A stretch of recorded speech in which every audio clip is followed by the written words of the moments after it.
এখন আমরা Microsoft power point এবং মাইক্রোসফট অ্যাক্সেস ফাইল দুইটি ক্রিয়েট করা শিখব।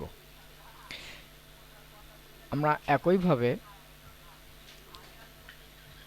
মাইক্রোসফট এক্সেল যেভাবে তৈরি করেছিলাম, ওয়ার্ড তৈরি করেছিলাম, ঠিক তদ্রূপভাবেই আমরা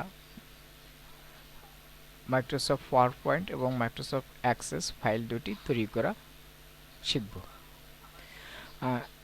যেহেতু আমরা দুভাবেই তৈরি করতে পারি, আমরা প্রথমে স্টার্ট বাটনে ক্লিক করলাম।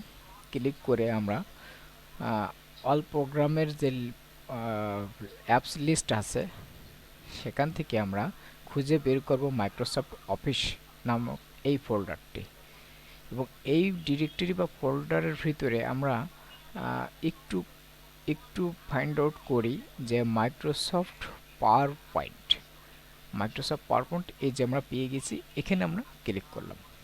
ক্লিক করার সাথে সাথে আমাদের এই প্রোগ্রামটি রান হয়ে গেল। এখন আমাদের ডিফল্টভাবে প্রোগ্রামটি রান হওয়ার সাথে আমাদের বাম পাশের যে একটা থেকে, এটাকে বলে একটা প্যান, এই প্যানের বাম পাশে আমরা দেখতে পাচ্ছি স্লাইড প্যান। এই স্লাইড প্যান, এই বাম পাশে আমাদের ডিফল্টভাবে একটা স্লাইড থাকে। আমরা প্রথমে ফাইলটিকে সংরক্ষণ করব, তাহলে ফাইলটিকে আমরা সেভ করব। ফাইলে যাব, ফাইলে যে সেভ দেব। আচ্ছা, আমরা ডিফল্টভাবে প্রেজেন্টেশন 1 নামে সেভ হবে ডকুমেন্টস। এই যে আমাদের লোকেশনটা দেখা যাচ্ছে দিস পেসি ডকুমেন্টসের আন্ডারে এই ফাইলটি সেভ হবে প্রেজেন্টেশন 1। আমরা এই টাইমে রাখতে চাচ্ছি না, আমরা স্পেস দিলাম, দিয়ে আমরা একটা নাম দেব।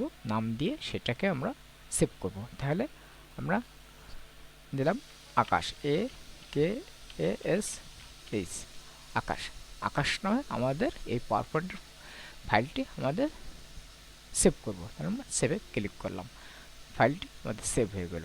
এখন আমরা এই ডান পাশে ক্রস বাটন ক্লিক করে ক্লোজ করলে আমাদের ফাইলটি ক্লোজ হয়ে যাচ্ছে।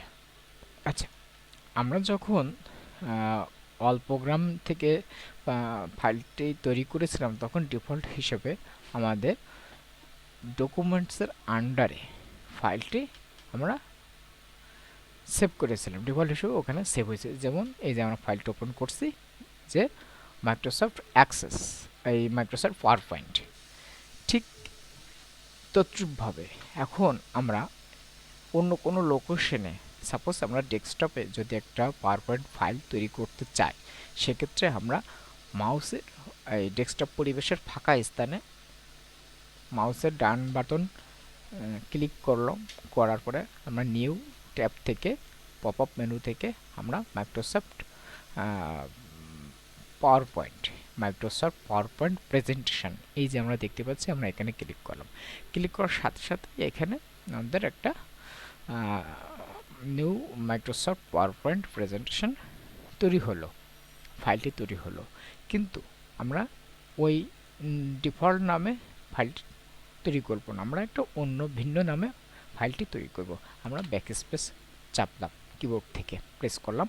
এখন আমরা এখানে BELAL, বেলাল নামে আমরা একটা ফাইল তৈরি করব। সেক্ষেত্রে বেলাল নামটা ক্লিক করে মাউসের বাম বাটনে লেফট সাইডে একটা ক্লিক করলাম বা এন্টার করলাম, আমাদের ফাইলটি আমাদের সেভ হয়ে গেল। এখন আমরা ক্লিক করলাম, ক্লিক করার সাথে সাথে আমাদের ফাইলটি ওপেন হচ্ছে। আচ্ছা, আমাদের ওইখানে যখন ফাইলটি তৈরি করছিলাম তখন কিন্তু একটা স্লাইড ওপেন হয়েছিল। দেখুন, ডিফল্ট হিসাবে আমাদের ডকুমেন্টের ভিতরে দেখেন এই যে একটা ডকুমেন্ট ফাইল, এখানে একটা স্লাইড তৈরি হয়েছিল, ঠিক আছে, PPTX। এটাই আমরা ওপেন করলাম, কিন্তু কোনো স্লাইড নাই। আমরা এখান থেকে ফাইলে গেলাম, হোমে গেলাম, এখন স্লাইডে ক্লিক করলাম,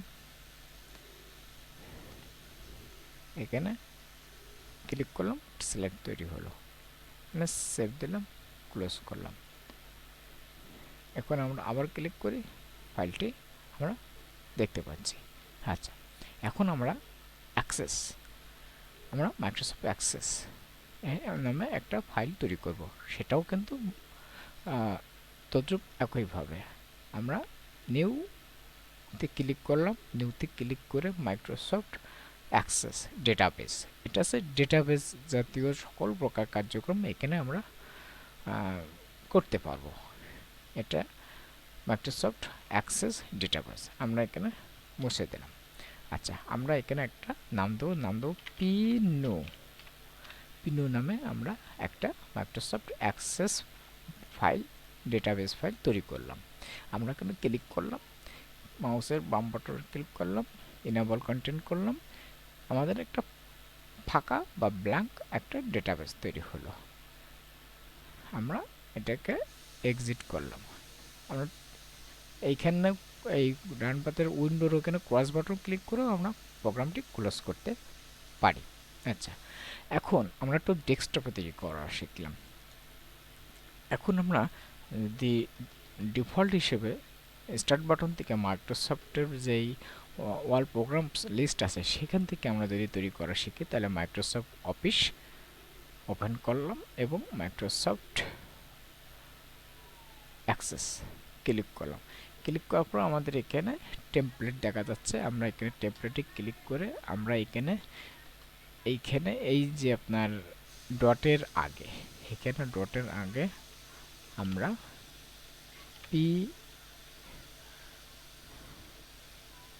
PNUE পিনু বা পিনু পিনু -1 নামে একটা ফাইল তৈরি করব। আমরা এই যে এখানে লোকেশন দেখেন, এখানে ডকুমেন্টস আন্ডারে ফাইলটি তৈরি হচ্ছে। আমরা ক্লিক করলাম, আমাদের ফাইল তৈরি হয়ে গেছে এবং এটা ডিফল্ট নামে একটা টেবিলও তৈরি হয়ে গেছে। আমরা সেভ করলাম, সেভ ক্লোজ করে দিই। দেখি আমাদের সে ফাইলটা আমাদের ডকুমেন্টসের আন্ডারে দেখতে পাচ্ছি যে আমাদের পিনু1 নামে একটা ফাইল তৈরি করা হয়েছে। আচ্ছা, আমরা আজকে দেখলাম যে কিভাবে আমরা ডেস্কটপে ফাইল তৈরি করা শিখলাম এবং স্টার্ট বাটন থেকে ডিফল্ট সফটওয়্যার লিস্ট থেকে আমরা ফাইল তৈরি করা শিখলাম। ধন্যবাদ সবাইকে।